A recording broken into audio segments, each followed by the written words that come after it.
Welcome to the Nonprofit Edge, a podcast series to promote purpose in practice.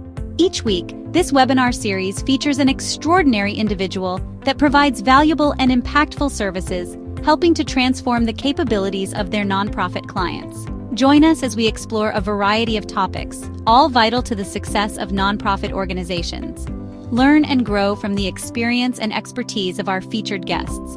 Without further delay, let's introduce you to the host of the Nonprofit Edge podcast series, Chris Looney. Hey everyone, welcome to another episode of the Nonprofit Edge, the podcast where we explore the ideas, innovations, and leadership strategies shaping the future of the nonprofit sector.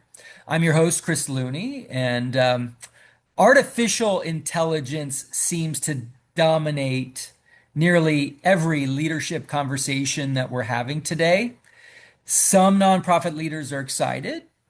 Others are cautious. Many simply aren't sure where to begin. And the reality is that AI isn't replacing fundraisers. It's empowering great fundraisers to become even more effective. Today's guest has spent years helping healthcare organizations leverage technology to identify stronger prospects, automate repetitive work, personalize donor engagement, and ultimately raise more money while giving development professionals more time to build meaningful relationships. Michael London is one of the sector's leading innovators in philanthropy technology. His career includes groundbreaking work in prospect research, analytics, CRM strategy, automation, and AI-powered fundraising, while serving as Senior Director of Prospect Research, Prospect Management Systems, and Analytics at the Cleveland Clinic Philanthropy Institute. He helped build one of the most sophisticated fundraising technology ecosystems in healthcare philanthropy. And today, through London Automation, he helps healthcare organizations use AI and automation to become smarter, faster, and more effective fundraisers. So, Michael, welcome to the Nonprofit Edge. Chris, how's it going? Great to see you. Great to see you as well. Thank you again for joining us. I'm super excited to dig in and learn more from you as really the leading expert in the field. And I'd love if you could tell us a little bit about your professional journey. It sounds so interesting having come from the Cleveland Clinic. I mean, it's a unique blend of fundraising, analytics, technology, and of course, innovation. What ultimately led you down that path?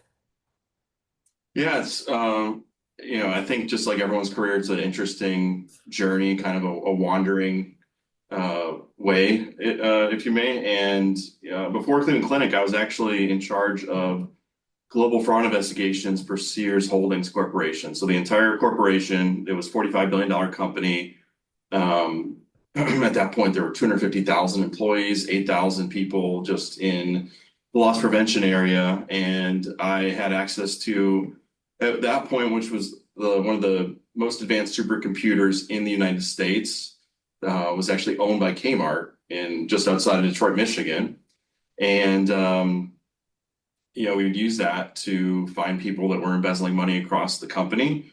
We had 1.5 million transactions per day. If you average that out, we're probably looking at somewhere around 750 million transactions with a lot of different items on it. We had data sets going back to the 1970s.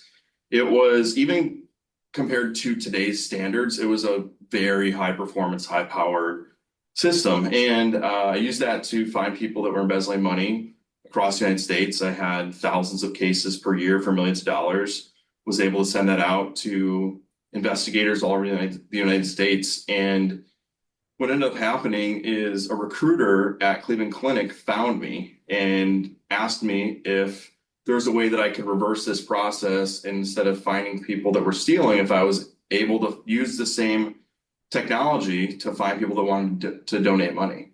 And that was the start of my adventure in philanthropy. And as different as those two things sound, essentially is just finding outliers using advanced algorithms and data processing technologies and techniques. and identifying those people and then building all sorts of different ways to keep identifying them in new populations and data sets. Amazing. You shared that your father's battle with cancer became a defining influence in your career. How did that experience shape your passion for advancing healthcare philanthropy through technology? Sure. Well, the truth is, it's even more uh, complex than that. Actually, a little bit more deep. So it wasn't my father that had passed away. It was actually my father, his twin brother, my aunt, and my grandmother within about a 15-month period. Oh my And goodness. yeah, and it was most of them passed away of cancer. My grandmother passed away of heart disease.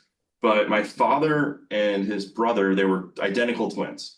So it was kind of like losing my father twice in a sense, where it was his twin brother, and then he passed away, and that kind of gave me this incredible sense of urgency for everything because it gave me the realization that we never know when our time is coming, and we all have a limited time here, and immediately saw healthcare philanthropy as a way to impact the future in a very positive way. One of my mentors, who's at Swedish Healthcare now, is Greg Simpson, who's been influential in the field for a long time. He's been at a lot of the New York hospital systems. He was my manager at Cleveland Clinic when I was there.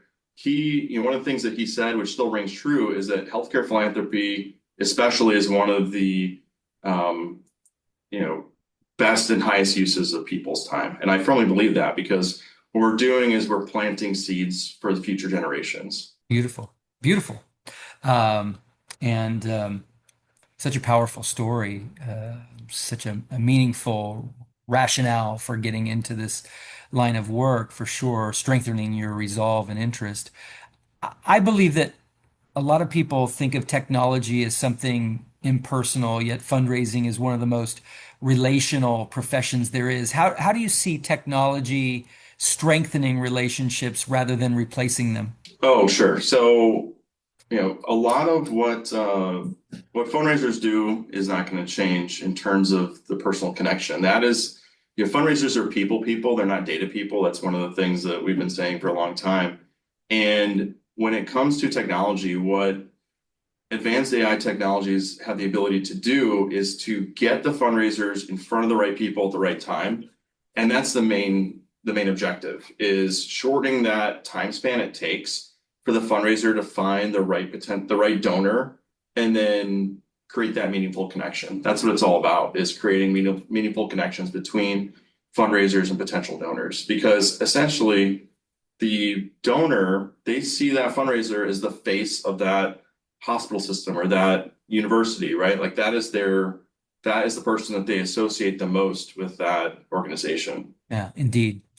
And during your time at Cleveland Clinic, you helped build systems that many organizations, I think, aspire to create. Looking back, what were some of the biggest lessons you learned from working at that scale? Yeah, I mean, one of the things, one of the quotes that I think one of the things people say is that people don't change.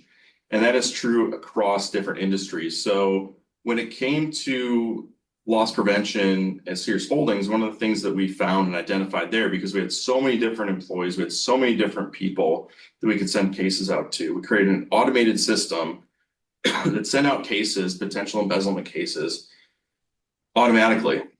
And what we found that was very, very clear is when an email was sent out that came just from a do not reply email address, 90% of the time, nothing would be done with it. But when that was sent out from an individual investigator, a person, right, then the loss prevention investigators would do things with that information, which is what's analogous at nonprofits, right, are prospect researchers and prospect managers. What we found is when we found great prospects, we could have created an automated system to send those out. But when they came from a prospect researcher or a prospect manager and they were already vetted and had a little bit of research on them and things like that, the fundraisers had a very strong bias towards action. Interesting. Oh, that's crazy. Um, okay, so I wanted to jump into a conversation around the current state of AI in nonprofit fundraising. And Obviously, AI has become one of the most talked about topics in our profession. From your perspective, where are nonprofit organizations today in their AI journey? Yeah, I mean, I'd say everyone is very, very early in this journey. And, I was installing numerical AI systems in back in 2013, and now we've got both generative and predictive analytics and AI systems that are able to be used. And I'd say the main thing that these hospital systems and universities and places need to do is just get all of their data in the right spots and figured out before giving it to the AI systems. Because even though the context windows are improving for these AI models, they're still not great at taking large amounts of data and making sense of them. But if you can provide them with, get your data situated in the right way, in the right format, and then utilize it, like that is the way that we're seeing a lot of success with hospital systems. And I'd say that when it comes to where these hospital systems are at, a lot of them are stuck in the chat window. They believe that AI is the chat window. It's much, much more than that. And we are able to work with all of our hospital partners to uncover massive amounts of high potential prospects and a lot of generative AI and have that embedded, within all their platforms. So I think we're just seeing, a lot of places are still figuring out how to use it. A lot of hospital systems that we're talking with are just getting their AI governance boards going. So I guess what I'm saying is, we're only a few decades away from the invention of the iPhone. If for these hospital systems, for these nonprofit leaders that feel like they're behind, you're not behind. Like we're still in the first inning of this ball game. Yeah. And so is that maybe the biggest misconception that nonprofit leaders have about AI, that they're too far behind to even, begin? Or is there some other misconception that you think is more important that you see nonprofit leaders making? Yeah, I think the leaders need to define what their goals are for their AI systems, right? For their AI workflows. Is the goal to, have a chat window that they can talk to? Or is the goal what, the goal should be, which is to raise as much money as possible for your organization, right? That should always be the goal. So I'd say as a nonprofit leader, and the leaders that we talk with every single day have this mentality is start with the goal of raising more money and then figure out how you can use the AI technology to get you to that goal instead of just saying, I want a chat window to answer questions. Because what we found is that the organizations that put in chat windows, and let's face it, a lot of these organizations have Copilot, right? And what happens with Copilot, it just sits there and the fundraisers stare at it and say, I have no idea what I'm supposed to use this for. I know I can have it write an email for me, but is it really improving my day-to-day workflow? Is it helping me find better prospects? Is it helping me raise more money at the end of the day? I mean, those are the real questions that I think these leaders need to be asking. Yeah, yeah. I'm fascinated by this concept of the chat window because that's actually how I relate to AI. That's how I think of AI in my limited um, way. And I think in the same way, many people think of ChatGPT or Claude or the LLM that they Sure. use when they hear the term artificial intelligence. But how would you define AI in the broader context of fundraising?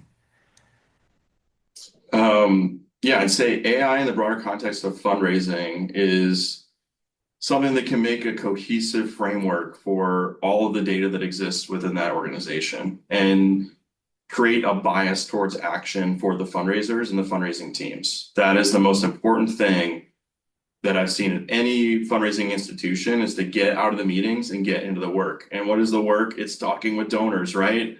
That is the most important thing that a fundraiser can do. The most important things that the organization can do in other areas are activating on their annual fund, right? Whether that's through direct mail or email, like that. It's all about getting that message out to donors. Yeah, yeah. Um, and you defined it brilliantly. That's a bias toward action. Is that what you said? there needs to be that created, which I think is just brilliant. It's such a great concept to have, and if AI can help that, wow. Um, so what about for organizations and leaders that choose to delay adoption? Are there risks that you believe they'll face over the next 3 to 5 years by delaying, or what are the consequences in your mind? Yeah, that's an interesting question, and I think the risks that leaders think are there are not the real risk. Like the perceived risk is a risk of other organizations getting the donors first and passing them up. And that is a risk, but it's not the main risk. The main risk is employee turnover. What we find is that organizations that are not adopting these AI tools, what ends up happening is that their fundraisers feel like they don't have enough good potential prospects, right? And good potential prospects is the oil that keeps the engine running at these organizations. And when the fundraisers feel like they don't have the technology that's giving them the right people at the right time, it leads to very high turnover organizations. And high turnover is just a killer when it comes to creating cohesive teams that can work together and have the same message and talk to donors, whether they're a $5 donor or a $5 million donor. It's all about having that cohesive team. And the way to do that is through great technology. Mhm.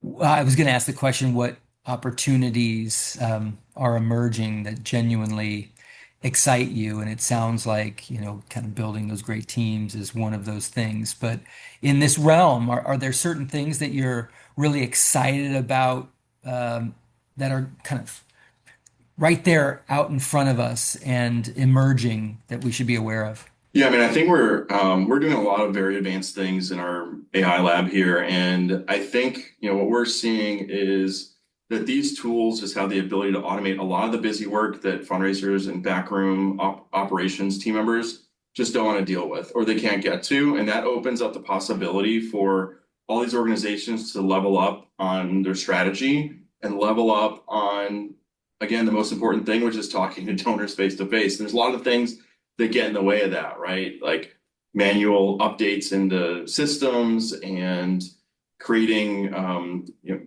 stewardship pieces and creating all the different workflows and everything that's going to be going out to donors. And I think that what we're seeing is that as these LLMs become more and more advanced, and as they learn more and more about the different systems, they're able to take on that work. And they're able to do it just as good as a person. And I'm talking about the tasks that people don't want to do or don't get to, right? I'm talking about I think some of the most protected jobs in the world, no, everyone's been saying it. Plumbers, electricians, I think fundraisers is high on that list because fundraisers, salespeople, like anyone that has to talk to people and make relationships, I don't ever see a time or a place where we've got an AI chatbot or an AI agent that is bringing in multi-million-dollar gifts. People who have that kind of money, they want to talk to a person, they want to talk to the researchers or the people at the university and know that their money is going to someone who's going to be doing what they want to be done with it. And I think the only way that that happens is through fundraisers talking with potential donors. Yeah, I agree. I agree. All right. Well, let's switch gears a little bit and talk about better data and how you can kind of do a better job of finding donors through that better data. Um, Obviously, one of your specialties is helping healthcare organizations identify their highest potential donors. And without revealing proprietary methods, what makes AI so much more effective than traditional prospect identification? Yeah, so when we started the conversation, what I said is we've been working with these models since you know over 13 years now. We've been working with the LLMs since I'd say 2019, 2020. It was very surprising when ChatGPT broke out in the mainstream because we had developed our own internal version we had been using for 6 months prior before it was available to the public. And what I'll say is when it comes to the large data sets that exist in universities, health systems, and general nonprofits, they're vast, and the connections that occur with them and between them are only something that can exist in the realm of mathematics. And when it comes to the way that these LLMs see the world, they don't see they're not seeing images or audio or text the way that we do. Everything that happens inside an LLM is math-based. They see the world as a giant mathematical puzzle. Essentially, it's a giant decision tree on the back end of the LLM system. So, there are infinite numbers of paths that can be taken by, it's like that Plinko board. You drop the ball at the top and it goes through the different pegs and finds its way to the bottom. That essentially is what happens every single time you submit a request to ChatGPT, or every single time that you use a predictive model as well. So what those can uncover are the different pathways that a potential donor can take to get to from being to someone that doesn't look like they're going to be a potential prospect, all the way to, this person is someone that can potentially give the system $1 million or $5 million or whatever that number is. And it's able to determine that complete decision tree and the right path that people take. And what we're really good at doing is explaining to the healthcare systems that we work with exactly what the different paths are that people can take, or those, a lot of people call them journeys, right? So we're able to translate all those complex mathematics into those journeys for the health systems. Yeah. Well, where is segmentation in all of this? Because I know that you emphasize segmentation. Why has that become increasingly important in today's fundraising environment?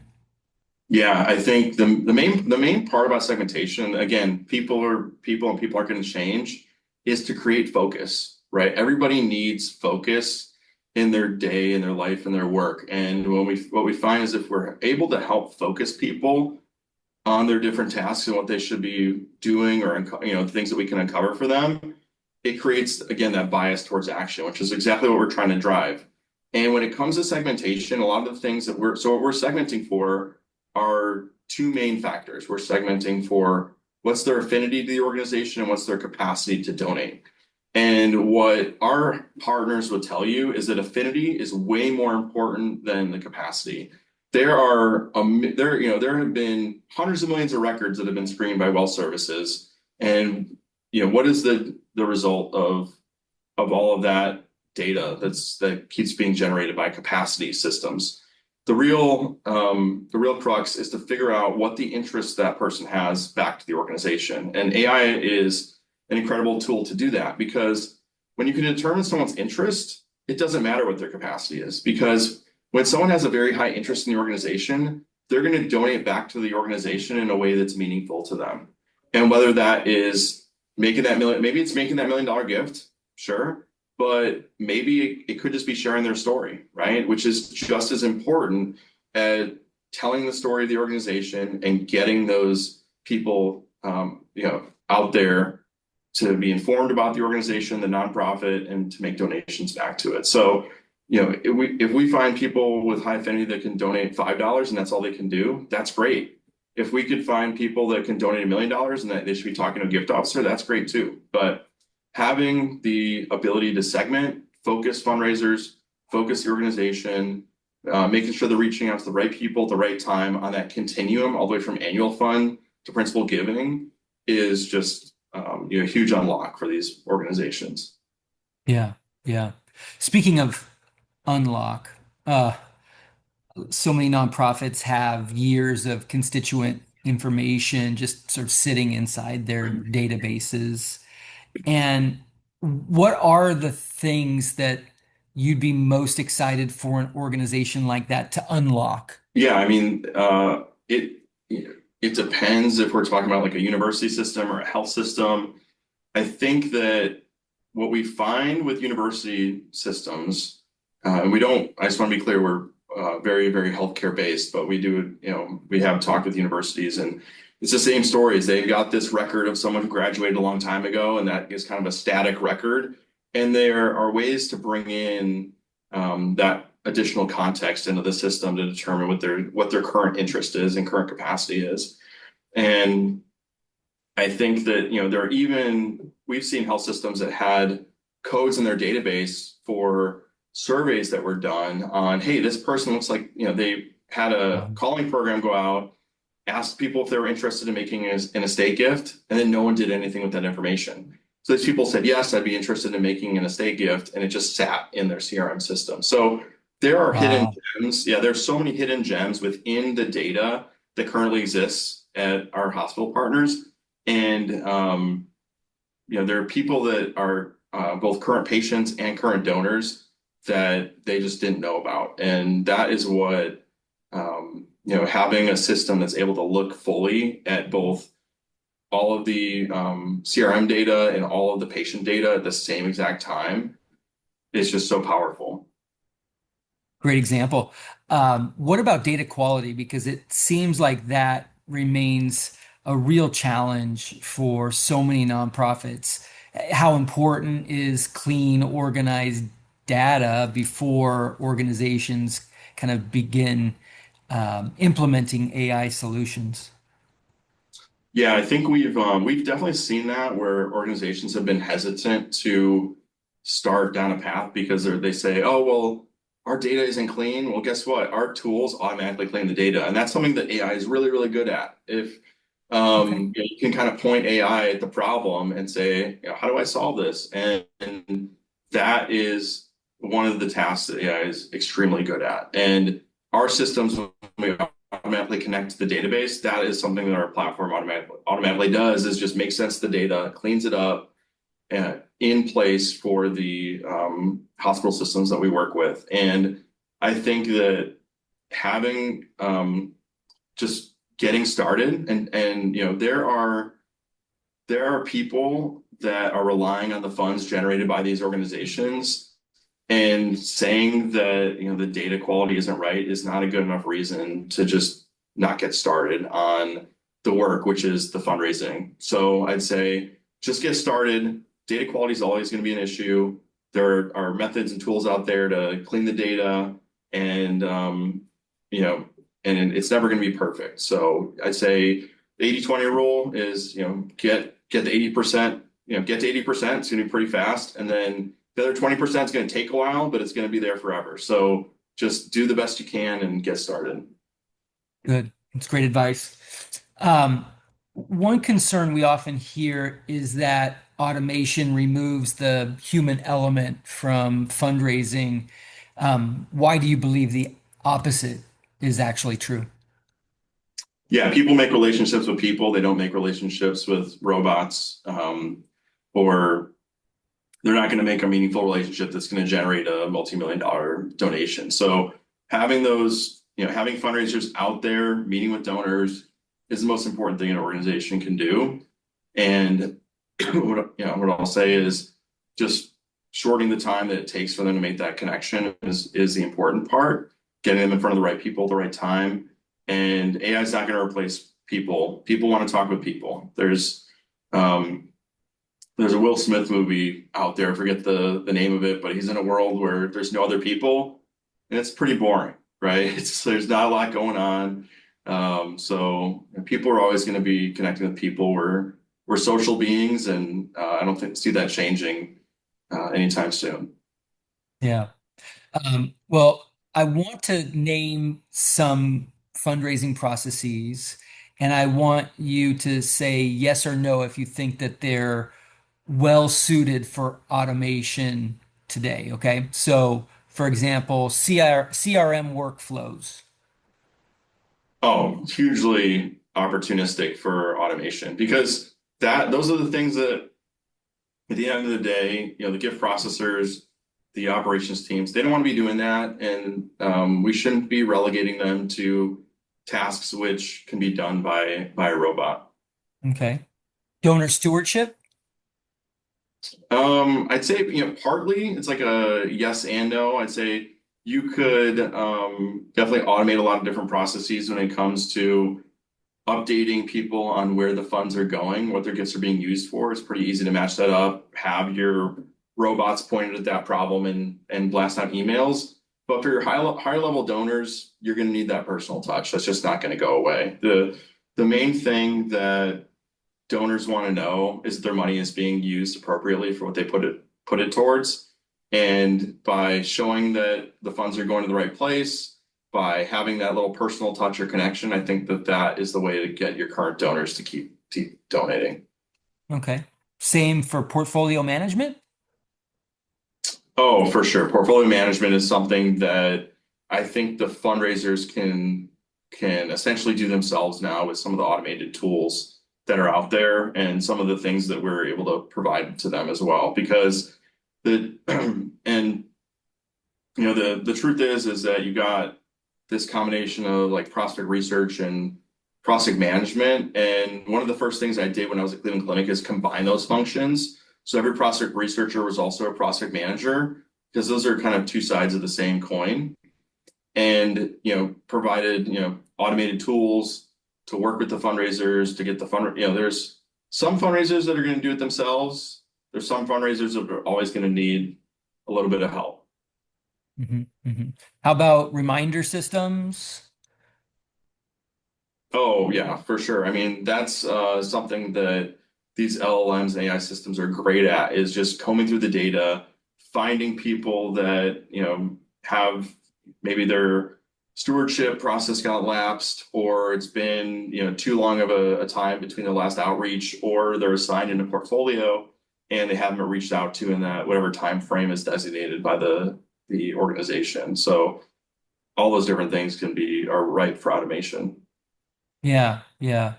So I'll mention four other things that seem relevant, and you can just riff on them as you see fit. I was thinking about reporting. I was thinking about email nurture campaigns. I was thinking about meeting preparation, and then obviously prospect research. Yeah. So any of those things kind of strike a chord with you? Yeah, the email automations for sure. 100%. I think those are things that a lot of organizations that we talk to, they just struggle getting the framework down for what that is. And as someone who's designed systems that have sent out, tens of millions of emails, we know the right framework for that. And you could easily set up, and we have set up email systems that are just able to plug and play with these different organizations in terms of those workflows. And then when it comes to some of your other things like prospect research and meeting briefings and things like that, those are kind of the same things. What we like to say is that prospect researchers are sometimes, and prospect managers can be the most important people on the back when it comes to operations because they're talking and interacting with fundraisers on a routine basis. They're kind of like the lifeline for fundraisers, or like the phone a friend. And when it comes to what they're doing, a lot of the profiles and prospect research can be automated to an extent, but those higher level profiles that are going to this office of the CEO or the VPs of the organization, there's a lot more detail that is that they tend to want, especially when it comes to those event briefings and profiles as well. Yeah. What do we need to be thinking about or know at this point about virtual engagement officers, which seems to be taking off? Yeah, I mean, we don't have anything currently that we consider a virtual engagement officer, on with things that we do. What we're just trying to do is to build that human connection, and we find that some of the best methods to do that are through email strategy, which can be done on an organizational level and really get those potential donors to know about the nonprofit, because at the end of the day, that's the goal, is just to get your potential donors to know you're a nonprofit, to be thinking about you in the same way that marketing teams do. So by doing that, by educating them, you're informing them about where they might want to donate to, and then you can provide them a link to that donate button when the time is right. You can provide them based on what their level is, you can provide them with, maybe a mid-level gift officer or a major gift officer, things like that. But I think that, I I think there are some ethical considerations when it comes to, the ethics of virtual engagement officers and people that are being emailed to and interacted with. Do they know that is an AI? I know, my mother just turned 80. She'd have zero clue that she's talking to an AI, and I just don't know if it just isn't, it just doesn't have the right feels, I think, for what we're trying to do. Yeah, perfect. No, I mean, and it's definitely one of those conversations that is going to be hotly debated, I think, in the fundraising realm going forward. When you think about the work that you've done with your partner organizations, what are some of the measurable improvements that you're typically seeing with them when they engage with your services and with your products? Yeah, so, there's all sorts of different levels on the stack that we're seeing huge improvements in, hundreds of percent improvement when it comes to annual fund returns. We're seeing hundreds of percent improvement in total revenue numbers.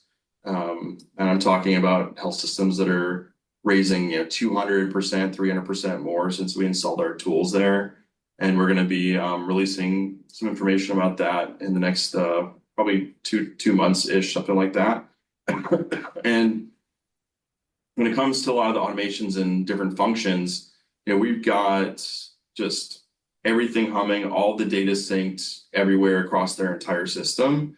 And those are things that just aren't getting to, but people aren't getting to, but they're just super, super important when it comes to making sure that everything is functioning at a high level. But at the end of the day, we're talking about hundreds of percent increase, like a 5x increase in their total prospect pool. We're talking about, extra, going from $60 million raised to, nine figures raised per year on average for some of our hospital partners. We're seeing, some of the things that we're seeing are just the fundraisers realizing the importance of measuring affinity back to the organization because of the quality of the visits that they're having. We're seeing hundreds of percent increase in the number of visits that the fundraisers are getting with potential donors. And, when we talk to the fundraisers, they're just very enthused about the quality of the prospects that they're talking to and the stories that they have. One of our recent stories is that a fundraiser who had never done cold or warm outreach was reaching out to people, made a phone call, talked to a woman and said, "Hey, I'm calling for Mr. Smith."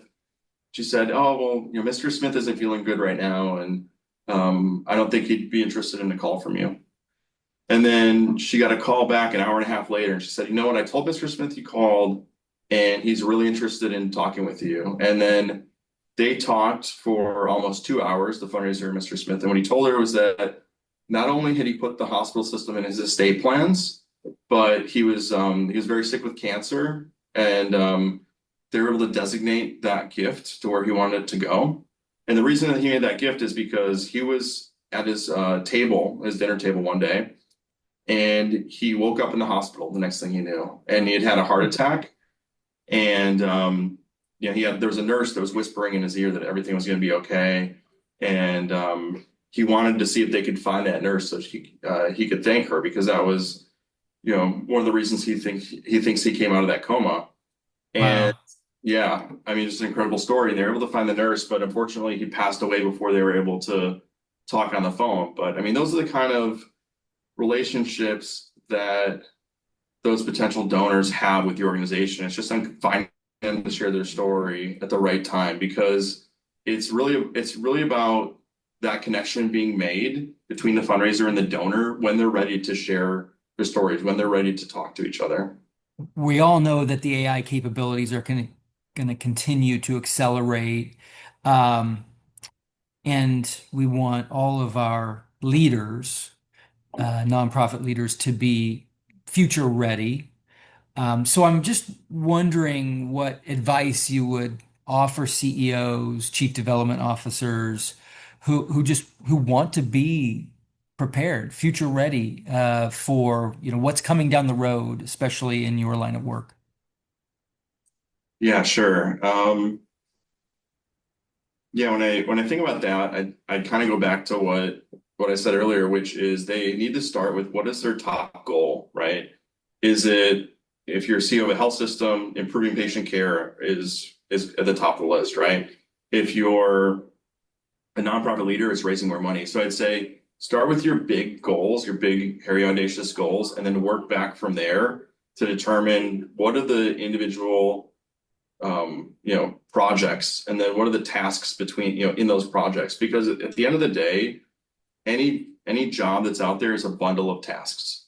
And, an agent is able to do, a single or a few tasks at a time. Essentially, when we talk about these AI agents, they are nothing more than a language model and a loop. And it just completes that loop until it finishes the task. And if you can identify what your goal is, and then the steps and repeatable processes to get to that goal, you can kind of point AI at a lot of the things that can be automated to help you get there. Right. So I have two more questions. The first is sort of a leadership reflection. And, everyone knows leadership requires making some pretty tough decisions, especially amid uncertainty. And with AI changing so quickly, that challenge only becomes more complex. When you think about leaders who will thrive in the next decade, what qualities do you believe will distinguish them from everybody else? Yeah, I think, I've done a lot of different studies on great leaders out there, the Steve Jobs of the world, Jensen, who's CEO of NVIDIA, um, Sam Walton, CEO of Walmart, the founders of Google, people like that. And I think the thing that I keep seeing over and over again is a bias towards action. Just getting into the work and doing it is the number one thing. And then perseverance is number two. So just that bias towards action and that perseverance. And I think that those are super important qualities. I would say that just like any leader, building a strong team is super important for these larger organizations. And the leaders that I've seen that are really, really successful in healthcare philanthropy are also great leaders of people, and they're able to empower their teams to work autonomously and to encourage their team members. And I think we've all encountered some leaders like that in our careers. 100%. Yeah. Um, so I took down notes about the bias toward action and perseverance. Those are so important, and I agree with you. But I particularly like the bias toward action because I see that. So I appreciate you calling that out and naming it. Um, so you can't use that answer in this final question that I have, which is if the listeners remember only one idea from today's conversation, what would you most want them to take away? One idea I'd say begin, which is another way of saying bias towards action. Just do it. Begin. Sorry, I cheated there. I You cheated. didn't. No, you didn't. I set the parameters and you followed the rules and you said begin. So explain. Yeah, I mean, I see a lot of leaders just get stuck in analysis paralysis over and over again. They want to do another study, they want to do another work group. The main thing that I see, one of the pitfalls I see most often is the leaders need to find the people that have done the thing that they're trying to do. If your goal is to raise more money and to raise multi-million dollar donations, then talk to the people that have done it. I know for a fact that you and your group have done that. We have partners that are great at also helping to facilitate those patient doctor conversations. It's not something that we do, but find the thing that you're trying to do, find the groups that have demonstrated the abilities to do that, and then just say, hey, help me do this. And that's all there is to it, right? And if they can prove that they've got the results, then that's where you need to go. And again, I'll say it again, but I know that you and your team are experts at helping people to get those results. As are you, Michael. And I just wanted to thank you for joining us and sharing your expertise and your vision for the future of fundraising. One of the biggest takeaways for me from today's conversation is that AI isn't replacing fundraisers. It's removing some friction, surfacing new opportunities, creating more time for authentic human relationships. And that's obviously what philanthropy has been about and will continue to be about in the future. If you all listening have enjoyed today's episode of the Nonprofit Edge, please like and subscribe, leave a review, share the conversation with another nonprofit leader or someone in need of this guidance and wisdom. I think together we can really build stronger organizations and greater impact throughout our sector. Until next time, remember that organizations best prepared for tomorrow aren't simply reacting to change. They're intentionally building the leadership, culture, and innovation needed to shape what's next. Thanks again for listening, and we'll see you all again on the next episode of The Nonprofit Edge. Thank you for joining us for the Nonprofit Edge, a podcast series to promote purpose in practice. We hope you've enjoyed this presentation and learned some important lessons from our featured expert. We always want our content to be informative and to position nonprofit leaders to succeed. Please join us again for our next podcast. In the meantime, we wish you all the best and encourage you to learn more about Fulcrum Nonprofit Leadership by visiting our website at www.fulcrumleader.com.